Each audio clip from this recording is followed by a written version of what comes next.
നമസ്കാരം. ഫുട്ബോൾ പ്യൂരിൻ്റെ പുതിയ വീഡിയോയിലേക്ക് എല്ലാവർക്കും സ്വാഗതം. ഇന്നലെ പ്രീമിയർ ലീഗിൽ നമ്മൾ നോക്കുകയാണെങ്കിൽ ന്യൂ കാസിൽ വേഴ്സസ് ആസ്റ്റമില്ലയുടെ ഹോം ഗ്രൗണ്ട് വില്ല പാർക്കിലായിരുന്നു മത്സരം. ആ ഒരു മത്സരത്തിൽ ഫേവറേറ്റ്സ് ഡെഫിനറ്റ്ലി ആസ്റ്റമില്ല ആയിരുന്നു. കാരണം അവരുടെ ഹോം റൺ അത്രയ്ക്കും സൂപ്പറായിരുന്നു. ലാസ്റ്റ് ഇയർ 2023 ഫെബ്രുവരിയിലാണ് അവരൊരു ഹോം മാച്ച് അവസാനമായിട്ട് തോറ്റത്. ഈ സീസണിൽ ഒരു ഹോമിൽ ഒരു മാച്ച് പോലും ലോസ് ചെയ്തിട്ടില്ല. കൂടാതെ ഹോം മാച്ചസുകളിൽ ഏറ്റവും കൂടുതൽ പ്രീമിയർ ലീഗിൽ പോയിന്റ്സ് നേടിയ ടീമുമാണ് ആസ്റ്റൺ വില്ല. അങ്ങനെ വില്ല പാർക്കിൽ ചെന്ന് ന്യൂ കാസിൽ യുണൈറ്റഡ് 3-1 ഒരു തകർപ്പൻ എവേ വിന്ന് നേടിക്കൊണ്ടാണ് വന്നിരിക്കുന്നത്. ന്യൂ കാസിലിൻ്റെ ഫോം അധികം നല്ലതല്ലായിരുന്നു coming in to this picture. Overall league form നമ്മൾ നോക്കുകയാണെങ്കിൽ ലാസ്റ്റ് ഇതിന് മുമ്പത്തെ 7 മാച്ചസിൽ 6 അവർ തോൽവി വഴങ്ങിയിരുന്നു. അത്രയും മോശമായ ഒരു ഫോമിലാണ് ന്യൂ കാസിൽ ഈ മാച്ചിലോട്ട് വരുന്നത് ഇൻ ലീഗ്. വില്ല പാർക്കിൽ വന്ന് ഒരു സൂപ്പർ വിക്ടറി. നമ്മൾ മാച്ചിലോട്ട് നോക്കുകയാണെങ്കിൽ ഗോർഡൻ്റെ ഒരു 1.5 മാസ്പരിക പെർഫോമൻസ് എന്ന് തന്നെ പറയേണ്ടി വരും. ആസ്റ്റൺ വില്ലയുടെ കാര്യം പറയാനായിട്ടാണ് അവർ വളരെയധികം ഹൈലൈൻ കളിക്കുന്ന ഒരു ടീമാണ്. വളരെ റിസ്കി ആയ ഒരു ഇതാണ്. പല അവസരങ്ങളിലും ഇന്നലെ പലപ്പോഴും ആസ്റ്റൺ വില്ലയുടെ ടീം ഫസ്റ്റ് ഹാഫിൽ എസ്പെഷ്യലി ഭയങ്കര ഓഫായിരുന്നു. ലോങ് ബോൾസൊക്കെ ഈസി ആയിട്ട് തന്നെ അവർ ആൻഡ്രി ഗോർഡൻ ഓഫ് സൈഡ് ട്രാപ്പിലോ ഹൈലൈനിലെ ഓഫ് സൈഡ് ട്രാപ്പ് ബീറ്റ് ചെയ്തുകൊണ്ട് പല അവസരങ്ങളിലും ത്രെഡിങ് പൊസിഷനിലോട്ട് എത്തുന്നുണ്ടായിരുന്നു. ഫസ്റ്റ് മാച്ചിൻ്റെ തുടക്കത്തിൽ തന്നെ മാച്ച് തുടങ്ങി കുറച്ച് നേരം കഴിഞ്ഞപ്പോൾ തന്നെ അങ്ങനെ ഒരു മികച്ച അവസരം ഗോർഡന് കിട്ടിയിരുന്നു. ഗോർഡൻ ഒരു ഹൈലൈൻ ബ്രേക്ക് ചെയ്ത് റണ്ണ് നടത്തി.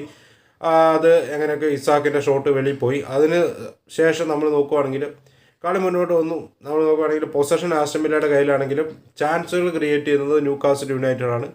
അങ്ങനെ കമാറയുടെയൊക്കെ വളരെ ഡ്രെഡ്ഫുൾ പെർഫോമൻസ് ആയിരുന്നു ഫസ്റ്റ് ഹാഫിൽ. അങ്ങനെ കളി മുന്നോട്ട് പോകുമ്പോഴേക്കും വീണ്ടും ഗോർഡൻ ആണെങ്കിൽ ആ ഒരു ലെഫ്റ്റ് ഹാൻഡ് സൈഡിലൂടെ ത്രെട്ട് ക്രിയേറ്റ് ചെയ്യുകയാണ്. ആൻഡ് ഗോർഡൻ്റെ ഷോട്ട് ഡിഫ്ലക്റ്റ് ചെയ്ത് കോർണർ ലഭിക്കുകയാണ്. ഒരു 18 മാസത്തിന് ശേഷം ആ ഒരു കോർണർ വരുന്നത് 18 മാസത്തിന് ശേഷം ഒരു പ്രീമിയർ ലീഗ് ഗോൾ ഷാർ നേടുകയാണ്. നമ്മൾ നോക്കുകയാണെങ്കിൽ ആ സെറ്റ് പീസിന് 32-ാം മിനിറ്റിൽ ലഭിച്ച സെറ്റ് പീസ് ഫാബിയാൻ ഷാർ ഗോളാക്കി കൺവേർട്ട് ചെയ്യുകയായിരുന്നു. അങ്ങനെ 1-0 ലീഡ് എടുക്കുന്നു. 4 മിനിറ്റിന് ശേഷം വീണ്ടും ഒരു സെറ്റ് പീസ് കിട്ടുകയാണ് 36-ാം മിനിറ്റിൽ. അതാണെങ്കിൽ കോർണർ ടേക്കൻ എടുക്കുന്നു. അത് ഹെഡ് ചെയ്ത് ക്ലിയർ ചെയ്യുന്നുണ്ട്. നമ്മൾ നോക്കുകയാണെങ്കിൽ ആസ്റ്റൺ വില്ലയുടെ പ്ലേയേഴ്സാരും. അത് ഗോർഡൻ്റെ കാലിലോട്ടാണ് വരുന്നത്. ഗോർഡൻ്റെ ഷോട്ട് ലെങ്ലെറ്റിൻ്റെ കാലിലിടിച്ച് ഡിഫ്ലക്റ്റഡായി ബാറിൽ തട്ടി വീണ്ടും ഷാറിൻ്റെ അടുത്തോട്ട് വരുന്നു. ആൻഡ് ഷാറിൻ്റെ ഒരു ഈസി ഫിനിഷ്. അങ്ങനെ 2-0 ലീഡ് ഫസ്റ്റ് ഹാഫിൽ തന്നെ എടുക്കുകയാണ്. അങ്ങനെ കളി മുന്നോട്ട് പോവുക. ഫസ്റ്റ് ഹാഫിൽ ബ്രേക്കിന് തൊട്ട് മുമ്പ് മഗ്ഗിൻ്റെ ഒരു സെറ്റ് പീസിലൂടെ കോർണറിലൂടെ ഉള്ളൊരു ഹെഡർ അവസരം വെളിയിൽ പോവുകയുണ്ടായി. അതായിരുന്നു മേ ബി ആസ്റ്റൺ വില്ലയുടെ ഏറ്റവും ബെസ്റ്റ് ചാൻസ് ഫസ്റ്റ് ഹാഫിലെന്ന് പറയാം. ന്യൂകാസിലിന് ഒരു മോശം വാർത്ത എന്നാന്ന് വെച്ചാൽ ഈ ഹാഫ് ടൈമിന് തൊട്ട് മുമ്പ് ഇസാക്കിന് ചെറിയൊരു ഇഞ്ചറി ആയിട്ട് ആൾ പോവുകയുണ്ടായി. ആൾക്ക് പകരം അൽമിറോടെ ഇറക്കുകയും ഗോർഡൻ സെൻറ്ററിലോട്ട് മാറുകയും ചെയ്തു. അങ്ങനെ ഒരു ചേഞ്ച് അവർക്ക് വരുത്തേണ്ട വന്നു. ഇസാക്കിൻ്റെ ഇഞ്ചറിയെ കുറിച്ചുള്ള കൂടുതൽ ഡീറ്റെയിൽസ് പിന്നീട് വരും. അതേ നാൾ ഔട്ടായി പുറത്തിരിക്കത്തില്ല എന്ന് പ്രതീക്ഷിക്കാം. അങ്ങനെ സെക്കൻഡ് ഹാഫ് തുടങ്ങുകയാണ്. സെക്കൻഡ് ഹാഫിലും ന്യൂ കാസിൽ അവരുടെ ആ ഒരു എന്നാ പറയുക ഫോമിൽ തന്നെ ഫസ്റ്റ് ഹാഫിൽ എവിടെയാണോ നിർത്തി ആ രീതിയിൽ തന്നെയാണ് തുടങ്ങുന്നത്. നല്ലപോലെ കണ്ടിന്യൂസ് അറ്റാക്സ് വരുന്നു. ഡിഫെൻസീവ്ലി നല്ല സോളിഡ് ആയിരുന്നു. ആസ്റ്റൺ വില്ലയ്ക്ക് ഒന്നും ക്രിയേറ്റ് ചെയ്യാൻ സാധിക്കുന്നില്ലായിരുന്നു.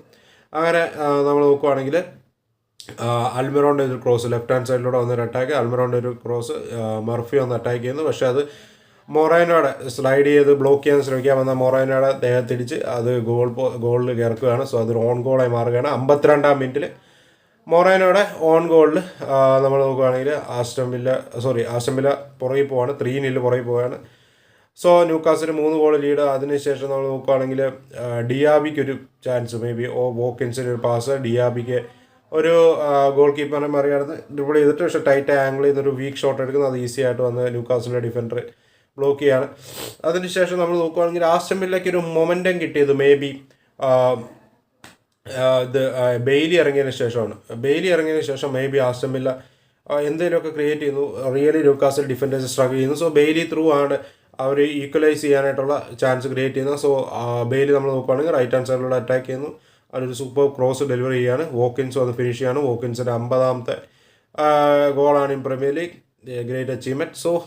അതിനുശേഷം നമ്മൾ നോക്കുകയാണെങ്കിൽ പിന്നീടും ബെയ്ലി 2-3 ത്രെറ്റനിങ് സീക്വൻസുകൾ ക്രിയേറ്റ് ചെയ്യുന്നുണ്ട്. പക്ഷേ ന്യൂ കാസിൽ പ്രോപ്പർലി ഡിഫെൻഡ് ചെയ്തു. അത് എടുത്തു പറയേണ്ട കാര്യമാണ്. ന്യൂ കാസിലിൻ്റെ ഡിഫെൻസീവ് വർക്ക് ഇന്നലെ സൂപ്പറായിരുന്നു. ഓവറോൾ നമ്മൾ മാച്ചിൽ നോക്കുകയാണെങ്കിൽ 2.97 എക്സ്പെക്റ്റഡ് ഗോൾസ് ന്യൂ കാസിലിൻ്റെ. അതേ സമയത്ത് ഇവർക്ക് 1.47. ഓൾമോസ്റ്റ് 60% അതിന് മുകളിലുള്ള പൊസഷൻ ആസ്റ്റൺ വില്ലയുടെ കാലുകളിൽ ഉണ്ടായിരുന്നെങ്കിലും അവർക്ക് അതും വെച്ചൊരു ത്രെറ്റനിങ് സിറ്റുവേഷൻസ് ഒന്നും അധികം ക്രിയേറ്റ് ചെയ്യാൻ പറ്റിയിട്ടില്ല. 1 or 2 ഇൻസിഡൻസ് വരും. അതേസമയം ന്യൂകാസിലിന് കുറച്ചുകൂടെ ലീഡ് എടുക്കായിരുന്നു. ഫാബിയൻ ഷാറിന് maybe first defender in the premier league era to score a ഹാട്രിക്കിനെ മാച്ച് ആവായിരുന്നു പ്രീമിയർ ലീഗിൽ. പക്ഷേ 2 ഗോൾ അടിച്ചു. ഹാട്രിക്ക് അടിക്കാനായിട്ടൊരു അവസരം ഉണ്ടായിരുന്നു, പക്ഷെ അത് കൺവേർട്ട് ചെയ്യാൻ സാധിച്ചില്ല. So overall a clinical performance from Eddie Howe and team. ഇന്നലെ പോസ്റ്റ് മാച്ച് ഇൻ്റർവ്യൂവിൽ നമ്മൾ നോക്കുകയാണെങ്കിൽ Eddie Howe was happy with the victory. പക്ഷേ ഓവറോൾ ലീഗിലെ ഫോം വെച്ച് അധികം ഹാപ്പി അല്ല എന്നും എഡി ഹൗ പറഞ്ഞിരുന്നു.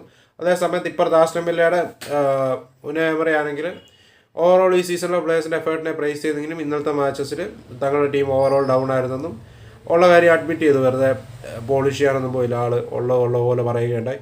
സോ ആസ്റ്റൺ വില്ല നമ്മൾ നോക്കുകയാണെങ്കിൽ ലാസ്റ്റ് ഫ്യൂ മാച്ചസായിട്ട് കുറച്ച് പോയിന്റ്സ് ഡ്രോപ്പ് ചെയ്യുന്നതിൻ്റെ അല്ല ഡിഫൻസീവ്ലി കുറച്ച് വൾണറബിൾ ആവുന്നതിൻ്റെ ലക്ഷണങ്ങൾ കാണിക്കുന്നുണ്ടായിരുന്നു. ഇപ്പം 22 മാച്ചസ് കംപ്ലീറ്റ് ചെയ്തിരിക്കുന്നു. ആസ്റ്റൺ വില്ല ആണെങ്കിൽ 43 പോയിന്റ്സിലാണുള്ളത് 22 മാച്ചസിൽ നിന്ന്. അതേസമയത്ത് സിറ്റി 20 മാച്ചസിൽ നിന്ന് 43 പോയിൻ്റായിട്ട് തന്നെ തൊട്ട് മുകളിലുണ്ട്. അതേസമയത്ത് ആർസണൽ 22 മാച്ചസിൽ നിന്ന് 46ആയി, 21 മാച്ചസിൽ നിന്ന് 48 പോയിന്റ്സുമായി. ലിവർപൂൾ ഫസ്റ്റ് കൊണ്ട്. സോ സിറ്റിക്ക് 2 മാച്ച് ആസ്റ്റൺ വില്ലയെക്കാളും പുറകിലാണ്. സോ ആ 2 മാച്ച് ജയിക്കുകയാണെങ്കിൽ അവർക്ക് 22 മാച്ചസിൽ 49 ആക്കാം. സോ അതുപോലെ തന്നെ ബ്രെൻഫോർഡുമായിട്ടാണ് അടുത്ത ടോട്ടനാമിൻ്റെ മാച്ച്. ആ മാച്ച് നമ്മൾ നോക്കുകയാണെങ്കിൽ ടോട്ടനാം ജയിക്കുകയാണെങ്കിൽ ആസ്റ്റൺ വില്ലയായിട്ട് ലെവൽ ഓൺ പോയിന്റ്സ് ആവും. എനിക്ക് തോന്നുന്നു ഗോൾ ഡിഫറൻസിലോ മറ്റോ ഹെഡ് ടു ഹെഡിലോ ഗോൾ ഡിഫറൻസിലാണെന്ന് തോന്നുന്നു. ഐ തിങ്ക് സ്പേഴ്സ് മിക്കവാറും ആസ്റ്റൺ വില്ലയ്ക്ക് മുകളിൽ പോകാനായിട്ടുള്ള ചാൻസും ഉണ്ട്. സോ ആസ്റ്റൺ വില്ല പതുക്കെ ടോപ്പ് 4 റേസറോടായിട്ടുണ്ട്. എങ്ങനെയും ടോപ്പ് 4 പിടിച്ചിരിക്കുകയായിരിക്കും അവരുടെ ലക്ഷ്യം. ആൻഡ് പറയാൻ പറ്റത്തില്ല, പ്രീമിയർ ലീഗിൽ ചിലപ്പോൾ 5th ഫിനിഷ് ചെയ്ത യുഎഫയുടെ കോഎഫിഷ്യന്റ് റാങ്കിങ് വെച്ച് നെക്സ്റ്റ് സീസൺ പ്രീമിയർ ലീഗിൽ നിന്ന് 5th ഫിനിഷ് ചെയ്യുന്ന ടീമിനും മേ ബി ചാമ്പ്യൻസ് ലീഗ് യോഗ്യത കിട്ടാൻ സാധ്യതയുണ്ട്. പക്ഷേ ഒരു മേ ബി ആണ്. നെക്സ്റ്റ് റൗണ്ട് ഓഫ് 16 സ്പെയിനിൽ നിന്ന് 4 ക്ലബ്ബുകൾ കടന്നിട്ടുണ്ട്. സോ അതിൽ നിന്ന് 3 ക്ലബ്ബുകൾ നെക്സ്റ്റ് റൗണ്ടിലോട്ട് കടന്നാൽ സ്പെയിനായിരിക്കും നെക്സ്റ്റ് സീസൺ വരുമ്പോഴേക്കും കോഎഫിഷ്യന്റ് റാങ്കിങ്ങിൽ മുന്നിൽ നിൽക്കുകയെന്നും അതിനാൽ തന്നെ 5th സ്പോട്ട് സ്പാനിഷ് ക്ലബ്ബുകൾക്ക് കിട്ടാൻ ലാ ലീഗ ക്ലബ്ബുകൾക്ക് കിട്ടാനാണ് സാധ്യതയെന്നും റൂമറുകളുണ്ട്. പക്ഷേ നോക്കാം എന്താണ് സംഭവം. എന്തായാലും ഒരു ഇൻട്രസ്റ്റിംഗ് ആയ റേസിലോട്ടാണ് കിടക്കുന്നത്. ഇന്നലെ ആർസണൽ നോട്ടിംഗ്ഹാം ഫോറസ്റ്റിനെതിരെ അവയിൽ 2-1 ഒരു വിക്ടറി നേടുകയുണ്ടായി. So Arsenal is back to winning ways and Arsenal നോക്കാം എന്താവുന്നു. 46 പോയിന്റ്സ് ആയിട്ടുണ്ട്. അതിനാൽ തന്നെ ഓൾമോസ്റ്റ് സെക്കൻഡ് സ്പോട്ടിലാണ് ഇപ്പോൾ. പക്ഷേ സിറ്റിക്ക് 2 ഗെയിംസ് ഇൻ ഹാൻഡ് ഉണ്ട്. ആർസണലിനേക്കാളും ആസ്റ്റൺ വില്ലയെക്കാളും 2 കളി കുറച്ചാണ് കളിച്ചേക്കുന്നത്. സോ നമുക്ക് നോക്കാം എങ്ങനെയാവും കാര്യങ്ങളെന്ന്. ഇൻട്രസ്റ്റിംഗ് ആയ ഒരു രീതിയിലോട്ടാണ് പ്രീമിയർ ലീഗ് പോകുന്നത്. അപ്പോൾ നമുക്ക് മറ്റൊരു വീഡിയോയിലോട്ട് കാണാം. അതിലേക്കും ബൈ.